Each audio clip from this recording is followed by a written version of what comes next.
Paz do Senhor, povo de Deus, sejam todos bem-vindos. Estou começando mais uma aula aqui pelo canal Casa do Pão e a proposta agora é comentar as lições bíblicas da CPAD, lições dos adultos, do terceiro trimestre de 2025.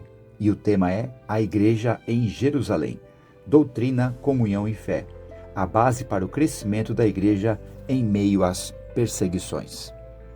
Então, com base no livro de Atos, estarei aqui comentando as lições da CPAD, da Assembleia de Deus Missão, que é usada aí praticamente em todo o Brasil. E hoje a lição número 1, do dia 6 de julho de 2025, com o tema A Igreja que Nasceu no Pentecostes. E o texto áureo da nossa lição encontra em Atos capítulo 2, versículo 4. E todos foram cheios do Espírito Santo e começaram a falar em outras línguas, conforme o Espírito Santo lhes concedia que falassem. E a verdade prática da nossa lição é: a igreja nasce no Pentecostes, capacitada pelo Espírito Santo para cumprir a sua missão. E a introdução da nossa lição fala da igreja que nasceu no Pentecostes. Eu entendo que ela não nasceu no Pentecostes, ela nasceu lá no Calvário.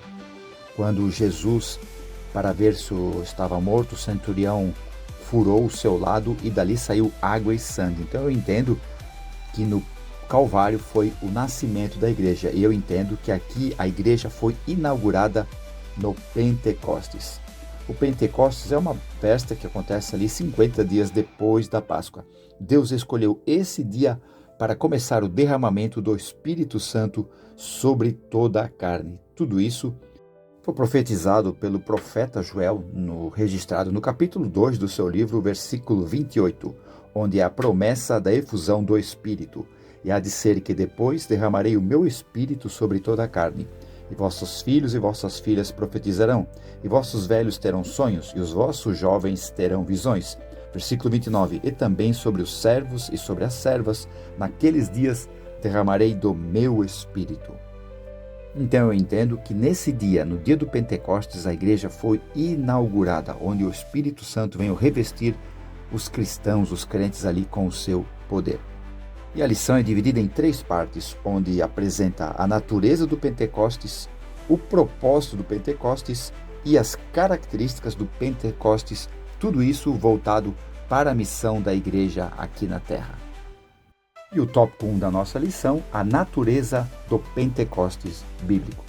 O Pentecostes é uma festa judaica que faz parte ali das 3 festas da peregrinação, juntamente com a Páscoa e a festa dos tabernáculos, onde todos os homens eram obrigados a comparecer 3 vezes por ano em Jerusalém, no templo, para fazerem estas comemorações. No Pentecostes judaicos, eles comemoravam a colheita, honrando ao Senhor com as suas primícias. Eram os primeiros frutos que eram apresentados ali diante do Senhor. Marcava o final da colheita da cevada e o início da colheita do trigo. Nessa festa também eles comemoravam a entrega do Torá para Moisés, que foi 49 dias após a saída do povo de Deus do Egito. E a parte 1 do tópico 1, de natureza divina. Isso é, a origem do Pentecostes bíblico, do Pentecostes da igreja, foi de natureza divina. A palavra natureza quer dizer a sua origem. Então a origem do Pentecostes foi divina. Cristo mesmo disse para eles ficarem em Jerusalém, até que do alto seriam revestidos de poder. Essa palavra poder quer dizer autoridade. Em Mateus capítulo 10 temos registrado que Jesus chama os 12 discípulos e lhes dão autoridade para pregar as ovelhas perdidas de Israel e para fazerem milagres no nome dele. Então Jesus estava ali autorizando, dando autoridade dele para fazer esses milagres. E em Atos, ele também falou, em Atos capítulo 1, versículo 8, que eles receberiam a virtude, o poder do Espírito Santo para pregar o Evangelho. João mesmo, o João Batista, no Evangelho de João capítulo 3, versículo 27, ele diz que o homem não pode receber alguma coisa se não lhe for dada do céu. Então, os discípulos, através de Deus, da natureza divina, da origem divina, iriam receber esse poder. Eles já haviam recebido o Espírito Santo. Ali em João capítulo 20, versículo 22, quando Jesus aparece para eles que estavam trancados com medo dos judeus, Jesus aparece para eles, diz: paz seja convosco, e assopra neles e diz: recebam o Espírito Santo. Então o Espírito Santo eles já haviam recebido, agora eles iriam receber o revestimento de poder, e seriam revestidos de poder. Essa palavra revestidos quer dizer equipado, capacitados. Então eles seriam capacitados com o poder de Deus para pregar o Evangelho. Parte 2 do tópico 1, um evento paralelo ao Sinai. No Monte Sinai foi onde Deus entregou a lei escrita para Moisés em tábuas de pedra.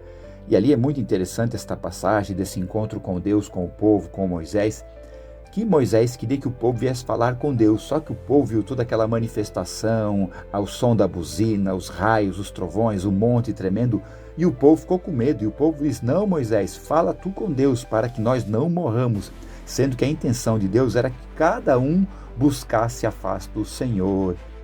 E assim como Deus entregou a lei para Moisés em tábuas de pedra lá no Sinai, agora o Espírito Santo colocaria essa lei escrita não em tábuas de pedra, mas no coração de cada discípulo. Entenda, eles já haviam recebido o Espírito Santo, agora eles receberam o revestimento de poder para que a lei ficasse gravada, escrita no coração de cada discípulo. Isso também foi profetizado pelos profetas do Velho Testamento. Ezequiel capítulo 36, versículos 26 e 27, escreve que Deus tiraria o coração de pedra e colocaria um coração de carne, e colocaria o Espírito dele, aí sim, escreveria as leis no coração deles, para que assim eles pudessem a cumprir.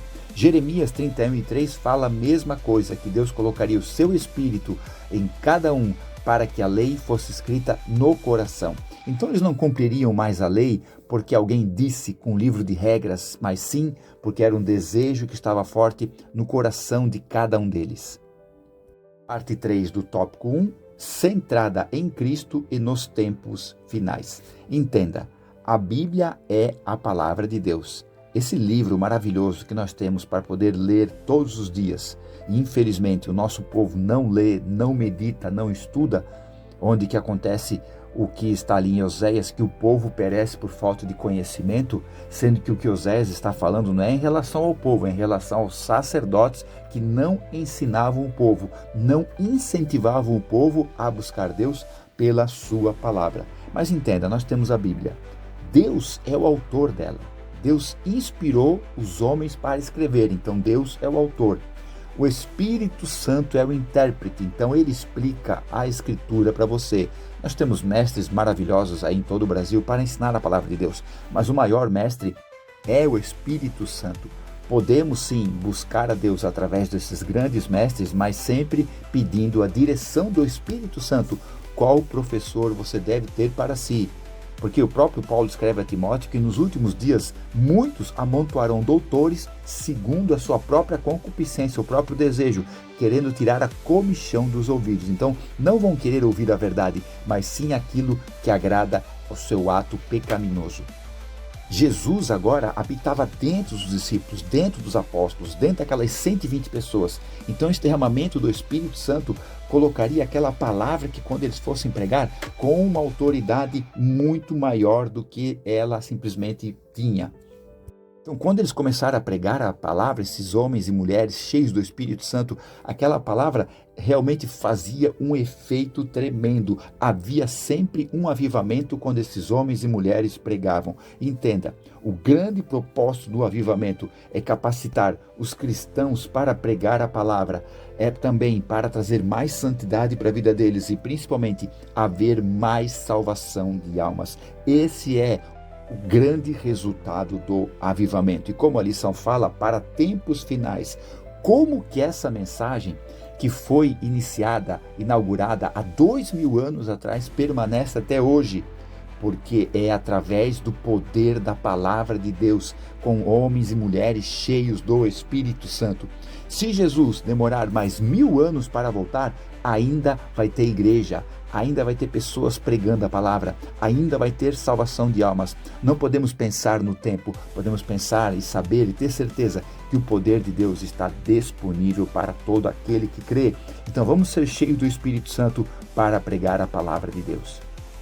Tópico 2 da nossa lição, o propósito do Pentecostes bíblico. Antes falamos da natureza do Pentecostes bíblico, isso é, a sua origem, que é divina. Agora falamos do propósito, isso é, o objetivo do Pentecostes bíblico. Há um objetivo no Pentecostes bíblico, e a parte 1 é o objetivo de promover a verdadeira adoração. Jesus, lá no poço de Samaria, uma passagem muito conhecida, falando com aquela mulher de Samaria, diz para ela que o Pai está à procura de algo. E o que é? O texto é bem claro. A procura está em busca dos verdadeiros adoradores que o adorem em espírito e em verdade. E eu entendo que o louvor celestial, ele era perfeito. As vozes, a tonalidade, o som era perfeito. Nenhum técnico de som, nenhum coral aqui da terra nunca conseguirá chegar aos pés do que é entoado na eternidade. Só que teve um dia que o som continuava perfeito, as vozes continuavam afinadas, tudo era bem feito, só que não vinha mais do coração, só que não era mais em espírito e em verdade. Eu imagino Deus no seu trono dizendo: onde estão os meus adoradores? Então, a partir dali, a adoração ficou imperfeita. Por isso que um dos propósitos do Pentecostes bíblicos é uma adoração perfeita. Os discípulos eram cheios do Espírito Santo e adoravam a Deus ali no Pentecostes. Em Isaías capítulo 6, versículo 3, na visão de Isaías, ele diz que os anjos que estavam ali, os querubins que estavam ali, clamavam uns para os outros, dizendo: Santo, Santo, Santo é o Senhor, toda a terra está cheia da sua glória. Um texto paralelo a isso é Apocalipse capítulo 4, versículo 8, onde João diz que os anjos, os querubins, ficaram ali e diziam de dia e de noite, onde que ficavam dizendo: Santo, Santo, Santo é o Senhor Deus, o Todo-Poderoso, o que era, o que há e que há de vir. Então eu entendo que eles ficam ali dia e noite, vamos supor aqui, lá não há tempo, mas vamos supor que eles ficam 24 horas adorando a Deus. Sabe por que eles ficam 24 horas? Isso aqui é um pensamento meu, é um pensamento bom. Eles ficam 24 horas porque eles sabem que a hora vai chegar o tempo da igreja, a minha e a sua hora de chegar e adorar a Deus realmente em espírito e em verdade, com as nossas vestes limpas, com as nossas vestes puras. Imagina, gente, aquele coral de bilhões de pessoas louvando ao Deus eterno lá direto na glória. É uma cena inimaginável. Então o que nos espera, a adoração que nos espera é muito, muito maior do que sequer podemos imaginar aqui na terra. Por isso que um dos propósitos do Pentecostes bíblicos é trazer uma verdadeira adoração ao Deus Todo-Poderoso. Você já vai treinando aqui na terra. Quando você vai no seu culto, no seu momento de fé, dê o teu melhor para Deus, dê o teu melhor. Lembre-se que Jesus falou em João capítulo 16 que o Espírito Santo iria glorificar a Jesus. Então nós não sabemos adorar como Jesus é para ser adorado, mas então pedimos a ajuda do Espírito Santo, dizendo: Espírito Santo, me ajuda a adorar Jesus como Ele merece. Eu tenho certeza que o Espírito Santo vai ajudar você. Parte 2 do tópico 2, o poder para testemunhar. Então, outro propósito do Pentecostes bíblico é poder para testemunhar. Jesus disse, Atos capítulo 1, versículo 8, para os discípulos, um pouco antes de subir aos céus, ele disse: vocês vão ser minhas testemunhas, vocês vão ser pessoas dispostas a morrer para pregar o Evangelho. Entenda uma coisa, Jesus estava aqui na terra como homem, pregando e curando. E em Mateus capítulo 1, versículo 27, as pessoas que estavam ouvindo ele falar chegaram a comentar: o que é isso? Que autoridade é essa que nunca vimos isso? Quando Jesus estava ali em João, também pregando a palavra, os sacerdotes do templo mandaram os seus guardas prender Jesus. E quando eles voltaram de mãos vazias. Os sacerdotes questionaram seus guardas: por que vocês não trouxeram ele? Onde que os guardas falaram: nunca vimos homem falar como ele falou. Não tinha como prender Jesus. Claro, ainda não era a sua hora, mas quando ele pregava, na tamanha autoridade que ele tinha, ninguém podia colocar a mão nele. E essa mesma autoridade, esse mesmo poder que vem através do Pentecostes bíblico, desse propósito, está agora na nossa vida. Estava na vida dos apóstolos, agora está na nossa vida. Esse mesmo poder que estava com Jesus, essa mesma autoridade agora está com a igreja. Atos capítulo 3, Pedro e João indo ao templo para orar às 3 horas da tarde, encontrar aquele coxo. O coxo esperava ganhar alguma moeda, alguma esmola deles, onde que Pedro disse, olha para nós. E ele esperando ganhar algum dinheiro, Pedro falou para aquele paralítico, não tenho prata nem ouro, mas o que eu tenho, isso é, o poder e a autoridade de Cristo. Eu te digo, levanta e anda. Então essa mesma autoridade, esse mesmo poder está com a igreja. É tempo de nós usarmos esse poder que está à disposição da igreja.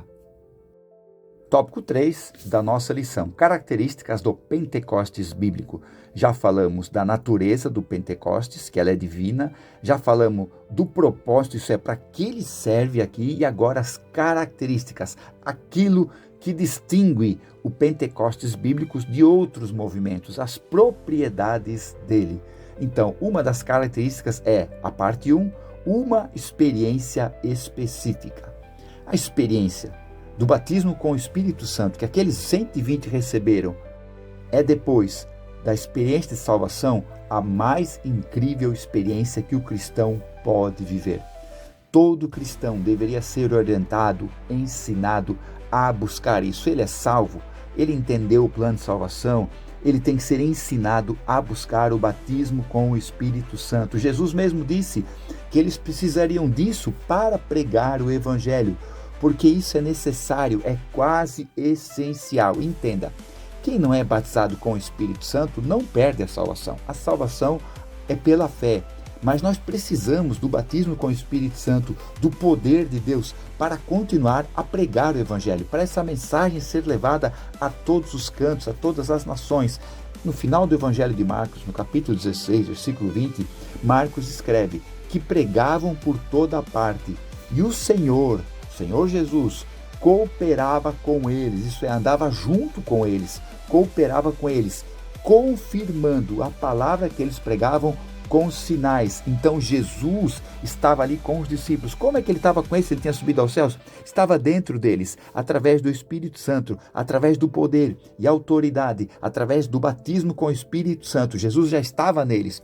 Como eu já falei, eles receberam o Espírito Santo lá em João capítulo 20 e agora estavam com o poder, a autoridade máxima de Jesus nessa terra.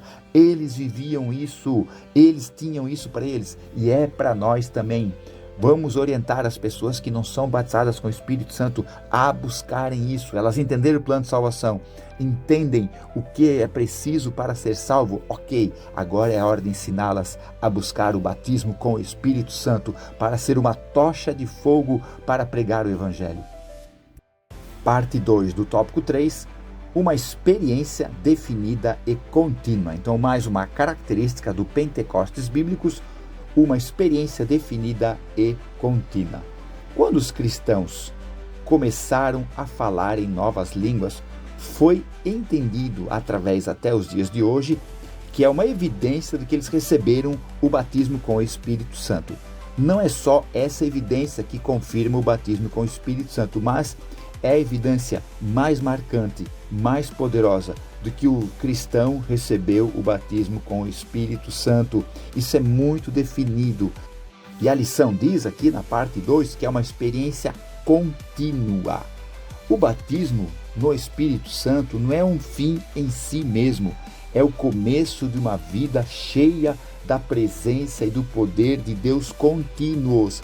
Você vai se enchendo do Espírito Santo continuamente. Paulo disse em Efésios capítulo 5, versículo 18, não vos embriagueis com vinho em que há contenda, mas enchei-vos do Espírito Santo. Isso é contínuo, é todo dia você pedindo para ser mais cheio do Espírito Santo. Para quê? Para que os dons, as autoridades, os talentos, tudo começa a se manifestar de uma forma mais poderosa na sua vida. O batismo com o Espírito Santo é um começo, está definido para você receber e ser um crente cheio, um atalai de Deus nessa terra, mas também para ir fazendo a obra do Senhor. E isso vai aumentando, vai crescendo na tua vida. Entenda uma coisa, Deus te deu um dom, Deus te deu um talento, Deus te deu poder, te deu autoridade. Então o Espírito Santo ele vai fazendo isso crescer na tua vida. Isso vai aumentando. Se você orava para uma pessoa, para uma cura de dor de cabeça, daqui a pouco você tem que orar por cura de problema com o ouvido, cura de cegueira. Entende? Isso vai crescendo. O poder de Deus não é estagnado. O poder de Deus é crescente. Vai crescendo. Jesus não ficava nas curas amenas. Ele curava cego, curava coxo. Daqui a pouco estava orando para ressuscitar mortos. Então o poder de Deus é crescente nas nossas vidas. E a parte 3 do tópico 3, as línguas e o amor. Então, uma característica do Pentecostes bíblicos é as línguas estranhas, que são algo maravilhoso para o cristão, para o crente. As línguas, qual é o objetivo dela? Só para dizer que é batizado com o Espírito Santo? Só para mostrar que é mais espiritual que o outro? Não. As línguas são uma evidência que você foi cheio do Espírito Santo e ela tem um propósito. As línguas têm um propósito. Paulo fala muito sobre isso no primeira carta aos Coríntios, capítulo 14. No versículo 2 diz que o que fala em língua estranha não fala aos homens, mas senão a Deus, porque ninguém o entende e em espírito fala de mistérios. Então, quando você ora em língua estranha, principalmente no teu momento de oração, a tua mente vai entrar no sobrenatural de Deus. A tua mente vai se capacitar cada vez mais para tu entender os mistérios de Deus, as revelações de Deus, aquilo que Deus quer mostrar para ti no mundo espiritual. Isso é maravilhoso. E no mesmo capítulo de 1 Coríntios 14, escreve no versículo 4 que o que fala em língua estranha edifica-se a si mesmo. Então, quando você ora em língua estranha, quando você fala em língua estranha, você está edificando o teu espírito. Você vai ser um cristão mais forte, um crente mais avivado, um crente que realmente vai ter mais força para buscar o Senhor. Por isso que a língua estranha, ela está sendo tirada dos nossos meios e nós temos que trazer ela de volta como uma grande arma para o povo de Deus.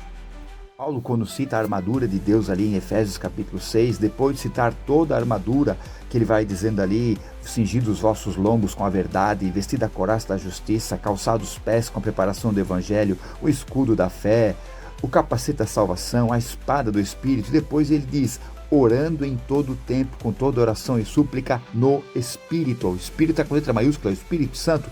Então esse orar no Espírito é orar em línguas estranhas. Quando você ora em língua estranha, você está sendo capacitado a usar a armadura de Deus, algo poderoso que Deus deu para nós usarmos aqui em prol do reino dele. Como o comentarista fala sobre uma característica que é o amor, podemos entender que uma pessoa que fala língua estranha não é a pessoa mais perfeita do mundo. Não podemos esperar perfeição de seres humanos falhos como nós somos. Mas entenda, Paulo disse na carta aos Coríntios, nesse mesmo capítulo 14, que ele falava em línguas mais do que todos os coríntios que estavam ali. Mas ele mesmo diz em Romanos capítulo 7 que o bem que ele queria fazer, ele não fazia, e o mal, isso ele fazia. E em 1 Timóteo capítulo 1, versículo 15, ele diz que ele era um dos principais pecadores que Jesus veio aqui nessa terra salvar. Então olha como ele olhava para dentro de si. Então o poder de Deus vai trazer você mais para perto de Deus. E quanto mais perto você chegar da luz, mais o Espírito Santo vai falar com você. Sente que o amor para os cristãos é a base de tudo. Tudo que nós dizemos é baseado no amor. Quando perguntaram para Jesus, Jesus, qual é o grande mandamento? Ele podia dizer, sejam cheios do Espírito Santo? Não, ele disse, o grande mandamento é amar a Deus sobre todas as coisas, com toda a tua alma, com todo o teu entendimento, com todo o teu coração. E o segundo, semelhante a este, ama o teu próximo como a ti mesmo. Tudo se baseia no amor. Mesmo Jesus disse mesmo, orai pelos que vos perseguem, abençoai os que vos maldizem, perdoai a todos. Então Jesus trazendo atos de amor. Então eu entendo que um crente cheio do Espírito Santo, ele vai buscar a Deus mais, porque ele quer mais de Deus. Onde que o Espírito Santo, se esse crente der liberdade, vai ensinar para ele o que é o verdadeiro amor. Porque a palavra amor tem 3 significados no grego, no Novo Testamento. Tem o eros, que é o amor íntimo, o amor do casal. Tem o amor fileu, que é o amor de amigo, o amor fraternal, o amor familiar. E tem o amor ágape, que é o amor perfeito, o amor que Deus demonstrou pela humanidade entregando seu Filho Jesus Cristo. E Paulo mesmo escreve em 1 Coríntios capítulo 13, que permanecem a fé, a esperança e o amor, sendo que o amor é a maior desses 3. Concluindo a nossa lição, amém, gente? Que bênção, que maravilha. O Pentecostes marcou a inauguração da igreja e na primeira mensagem pregada por Pedro, quase 3.000 almas entregaram a sua vida para o Senhor. Entenda, quando essas pessoas escutavam, Atos capítulo 2 diz que a palavra que Pedro pregava, eles falaram uns para os outros, que o seu coração se compungia. O que eles fariam? Essa palavra compungir quer dizer, a ideia é como um espeto entrando no coração deles, marcando a vida deles, onde que Pedro disse, arrependei-vos, sejam batizados no nome de Jesus Cristo para perdão dos pecados e recebam o dom do Espírito Santo.